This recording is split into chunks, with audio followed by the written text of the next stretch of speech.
This is a WMUR Commitment 2024 special, Candidate Cafe. As Granite Staters prepare to cast their first-in-the-nation ballots, presidential candidates remain focused on what's at stake. I am more worried now than I've ever been. The world is on fire. That includes reasons to stay optimistic about the future. If you want to see hope in America, you want to see hope in America, you go to the small communities in Arkansas, you go to the communities here in New Hampshire. Over tea and tuna melts, Arnold Palmers and veggie burgers, the candidates put policy aside to discuss their personal stories. As a 12-year-old, I hit a home run on that stadium. But I would say, honey, Jackie Kennedy wouldn't wear that, honey. Where I was the lone Hindu student amongst all-boys Catholic high school. And find out what makes the first-in-the-nation primary so special. Yeah, there's this fierce independence, and there's a lot more respect for one another. The presidential campaign trail is grueling, so many candidates jump at the chance to sit down and share a meal with just a small group of voters. It's an atmosphere that also allows candidates to let their guard down and reveal more about themselves. Thank you for staying with us for this Commitment 2024 Candidate Cafe special. I'm Adam Sexton. I'm Steve Botari. I'm Jennifer Vaughn. Some candidates say the family that raised them and the children they have raised are what grounded their priorities. For others, it was a defining moment when they realized they could make a difference in service to America. One candidate says time playing sports had an enormous effect on his life, and he says at one point it could have ended in tragedy. Hi, how are you? Good to see you guys. At Candidate Cafe, diners got to see a different side of Ron DeSantis when they asked him about his favorite comfort food. What's your guilty pleasure food that you like to hide around your office? Well, fortunately, I have enough willpower not to do that, at least. But I think what we do is so we have 3 kids. 2 birthdays in March, daughter in November, my wife is June, I'm September. So we really do 5 birthday parties, all for the kids. Like ours are just an excuse to do it. But we will usually get, because the kids, some want one, we'll usually get like a nice cake baked from like a nice bakery, but we also do the ice cream cake. And so, you know, those are like days where, you know, I do a little bit more than I should on that. But what I do is it's less about guilty pleasure for me, but if I'm on the road, people will, like, you know, I stop at like a restaurant, I'll stop here, or wherever I go, people will say, hey, you know, here's some cookies, so I bring back treats for the kids. And it's one thing to bring it back on like a Saturday morning, but when I bring it back at 8:30 at night on a school night, and then they proceed to get hopped up on sugar, my wife is not always that happy with me for doing that. But, you know, you only live once, and you deal with some of the consequences down the road. DeSantis played collegiate baseball at Yale, where he was team captain. One of his career highlights on the diamond came in his younger years, when his hometown Florida team reached the Little League World Series. We were one of 4 American teams to make it, and you go, and it's almost like heaven on earth kind of deal. Really, really neat experience, and we finished 6th in the world when I went. But I was throwing out the first pitch in Florida at a Little League game a couple years ago, and someone dug up like some statistics from that run, and I totally forgot. And they're like, in the Little League World Series, the second game, Governor DeSantis pitched and struck out 12 people and got 4 hits and 1 home run. And it's true. As a 12-year-old, I hit a home run on that stadium, you know, out of the park. I think someone gave me the ball. I may have that ball somewhere still. But those are things that I think are really, really neat, because it's just such a grand stage that when you see it, it's good. Serving in Congress, DeSantis says he hated dealing with D.C. traffic. In 2017, his desire to avoid the gridlock prompted him to leave early from a practice for the congressional baseball game, where a mass shooting unfolded just moments after his departure. I'm playing third base. My teammate, shortstop, Jeff Duncan from South Carolina, his aide is the one that drove both of us to the field, because the field was in Alexandria, Virginia, so we go from Capitol Hill there. And so we're just sitting there, and Steve Scalise is playing second base, so like I'm feeling ground balls. I'm throwing to Steve, and he's like turning these double plays and everything. And for whatever reason, you know, I looked at kind of the the watch, and I'm like, you know, if we leave right now, we'll probably beat traffic, because I think we got out there at 6:15. It was like a little after 7. So I asked Jeff, I was like, hey, can we just get on the road? Like, because it's a difference between a 15-minute and a 40-minute potentially. And he's like, all right, let's go. So we go, change out of our spikes. We're walking in the parking lot. Some guy comes up to us and says, hey, are those Republicans or Democrats? And Jeff's like, it's Republicans. And he's like, okay. So we got in the car. He turned around, and the cars were on the first base side of the field behind the on-deck circle in the stands. He goes to the third base side. There was a white van. At this point, we've pulled off. So he goes in. He pulls out a rifle. And then he goes and he sets up outside the field, right by the dugout, right by third base, basically. So, like, I would have been, like, the closest guy, if he had to do it. So then he starts shooting people, and he shot Scalise, because Scalise was perfect in his view from that third base line to second, and he was shooting around. Capitol Police stopped the shooter.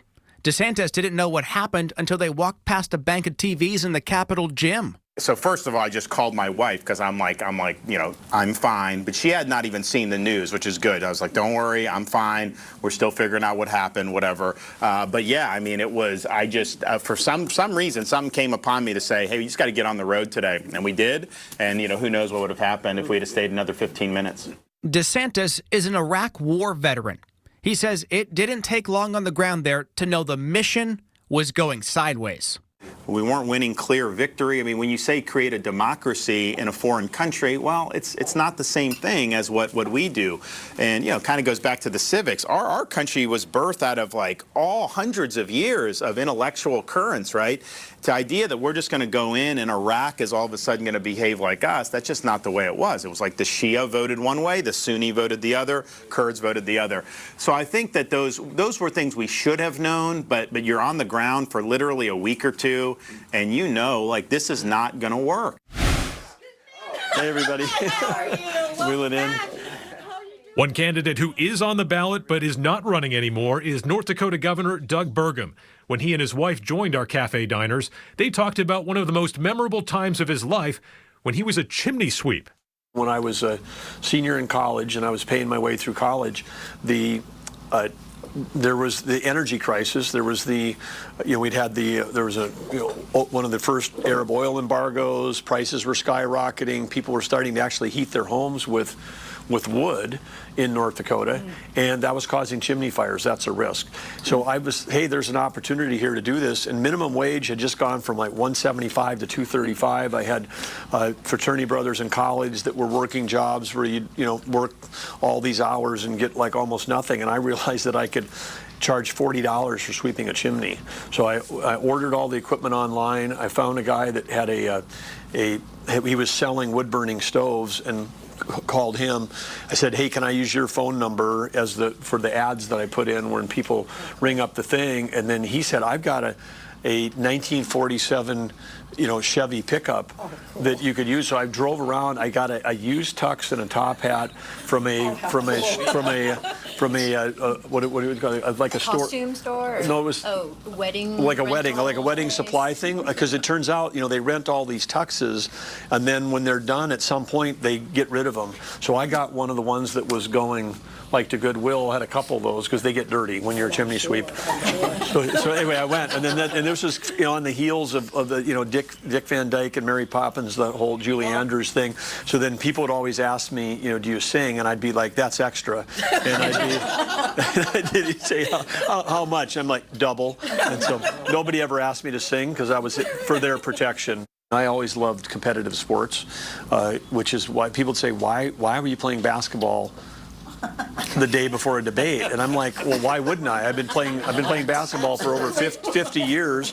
I never had a knee injury, never had an ankle injury, never even had to ice, whatever. Never even had a sore Achilles for a day. Run marathons, climbed mountains, barefoot water skied, played softball for 35 years. I mean, everybody looked at me and like, oh, that's the guy that's got the Iron Man legs. Because I broke fingers, broke nose, tore shoulders, but my legs were like amazing. Really appreciate you. Republican Will Hurd suspended his campaign before putting his name on the ballot in New Hampshire.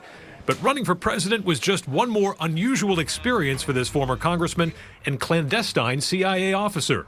I was a young officer, and like the hallways in the CIA are like really long, okay?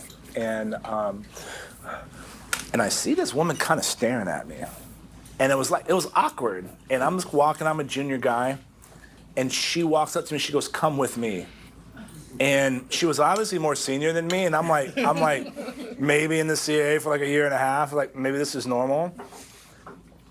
So I was like the same height as Bin Laden.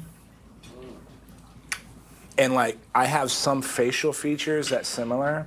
And they were gonna like potentially use me as like, you know, a stand-in double, right? I got to play basketball with the King of Bhutan. That was cool, you know? He was the crown prince at the time we played. And it was fun. Can we cut the cameras of this? I don't want the King of Bhutan to get offended.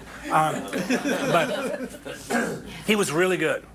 But his aide was way better, right? And the aide, the King of Bhutan was on the opposite team. The aide was on my team. And it was like one time he let the crown prince drive by him with I was like, come on, man. I was like, you could have stopped that. I was like, I know this is the king, the crown prince, but play some defense.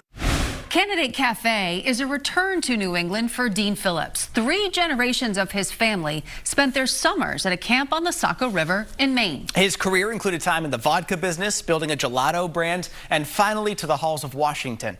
And then his travels took him to Vietnam for a very personal tribute to his biological father. For this Democrat, everything starts with family. Hey. Dean Phillips says he's been extraordinarily lucky in his life. His family is unique. Grandmother Pauline Phillips is better known to the world as Dear Abby, the famous advice columnist. Grandmother is Dear Abby? Yes. What was the best advice that she ever gave you? To be a Democrat. All right. Can I tell you a story? Okay. So in 1980, I go to middle school. I'm 11 years old. And who shows up at our assembly but John Anderson? Remember Congressman Anderson from Illinois ran for president as an independent. And I'd never seen a presidential candidate before. So he makes a speech. He talked about money in politics and the need for independence in Washington, which little did I know how important those would become in my life so many years later. So we had dinner as a family that night. Our great-grandparents, our grandparents, my parents, my brother, and me. And I'm seated next to my grandmother, Abby. And she asked about my day, and I said it was amazing because the next president of the United States came to speak to us. And she said, honey, if he's speaking to a middle school this close to the election, I think it might be a problem. Philip's sister, Hutton, joined him at the diner. He says they both grew up going to summer camp in the Mount Washington Valley. We both, in fact, our father went to camp in Fryeburg, Maine, right on the Saco, right next to North Conway.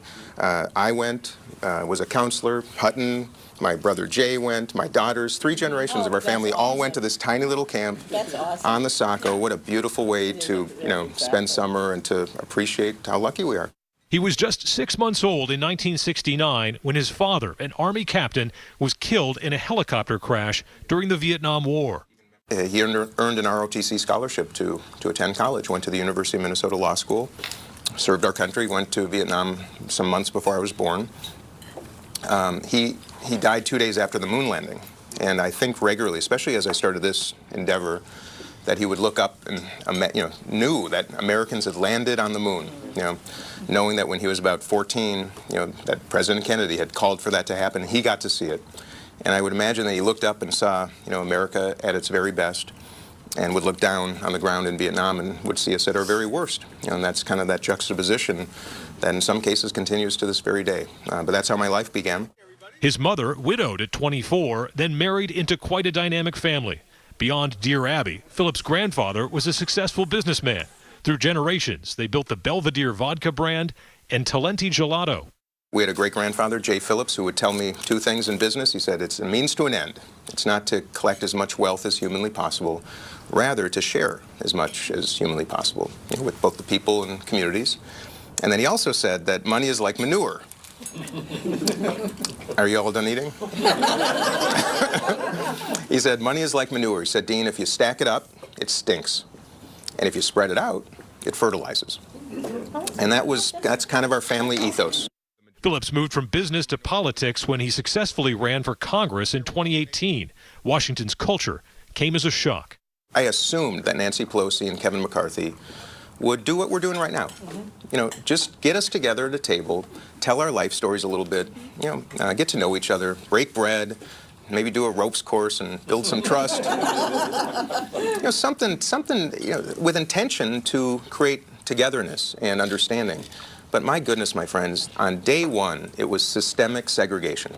Before he decided to run for president, Good morning, New Hampshire. Phillips traveled to Vietnam to visit the site where his dad's chopper went down. So we said a prayer, I took some dirt back, and some people asked how it was, and I said, of course it was hard, but you know, where he took his last breath, I really took my first. And in no small part, I have to tell you, very much gave me the courage, I think, to do what I'm doing right now. There's only one survivor of that crash still living. After years of outreach, Phillips finally got a chance to meet him face to face. And through a strange twist of fate, I emailed one more time, and a woman replied, Tom Devereaux's wife, Pam, and she said, it's time, and why don't you come to his 80th birthday in Colorado Springs? So just a couple months ago, I went to Colorado Springs, and I got to give Tom Devereaux a hug. Aww. And it was, yeah, it was a very important moment for him as much as me. And that's what this is all about. Oh, absolutely. You know, it's reconciliation, you know, and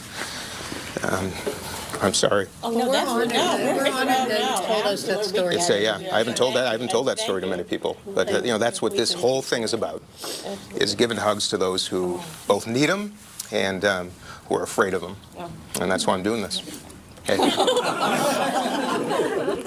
Thank you. Thank you. That means a lot. Grandma. Piano lessons helped lay the foundation for Vivek Ramaswamy's venture into politics. That's still ahead. Candidate Cafe isn't just for voters. Over the years, it has also shaped how campaigns see the New Hampshire primary. This is so great. I mean, look how terrific this is. Yeah, this is at a central casting. And Adam looks like a lead in a movie, doesn't he? I haven't cut my hair in a while. Yeah. If I had his hair, I'd be president already. I would like him to make me a commitment that if I become president of the United States, he will shave his head in exchange for one of the first interviews with Kim Rosario in the White House. Done? Wow. That's on camera, too.